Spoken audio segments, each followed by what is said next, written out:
O dear Pan, and all the other gods of this place, grant that I may be beautiful inside, and let all external possessions be in friendly harmony with what's within. May I consider the wise man rich, and as for gold, let me have as much as the moderate man could bear and carry with him. What's up, guys? So, in the last few weeks, I've really been meditating on this short prayer by Socrates, or Socrates. I'm Bill. This is Ted. We're from the future. Socrates. Every time I think about Socrates, I think about Bill and Ted in that scene. And so this prayer is, like I said, very short, but so meaningful when you deep dive it and really look into it. You notice how Socrates does not care about physical attraction, but is more concerned with inward beauty.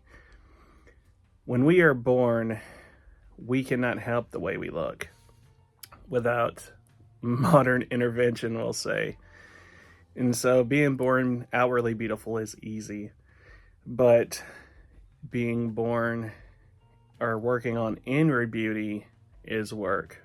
The nicest people you meet have gone through the experiences needed and taught to them to reach that point in their life that they're inwardly attractive.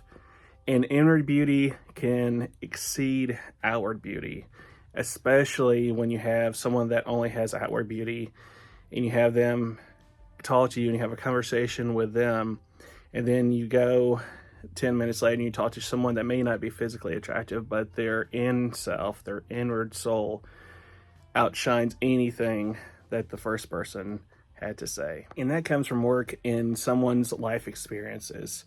If someone is just born naturally nice, usually most of the time it comes from the parents that have been teaching their children from the beginning how to not be nice and treat people, because they went through the trials and tribulations of that.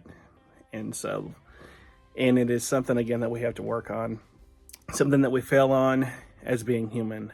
Not all of us, even the nicest people you meet, are that way every single day.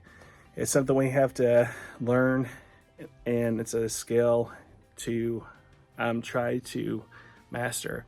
And it comes, again, with sympathy and empathy and understanding that everyone has a hard life. Really, most of us do, at least. Socrates would also say that we should be kind to everyone because everyone has a hard battle. So you never know who you're going to meet, and the people you meet, you never know what they're going through. So the least you can do is to be nice to somebody. And so Socrates really put an emphasis on that you have to work and be beautiful on the inside, because being born physically attractive is easy if you're already born with it. And finally, it wraps up with saying, as for gold, just let me have as much as I can bear and carry with me. Meaning that life shouldn't be about attaining more and more and more and more money, because there is such thing as one person having too much money. Because all you really need in life is enough money to live comfortably, to have electricity, food, water. Those are the necessities with a roof over your head. And then you get into the luxuries of the internet, which can be a necessity depending on the situations. And that's it. You just need to be able to live comfortably and you will have a happy life. So, you can always chase after money, work all days. You never get a rest, never get a break. And then you come to your end of your life and you realize you didn't live.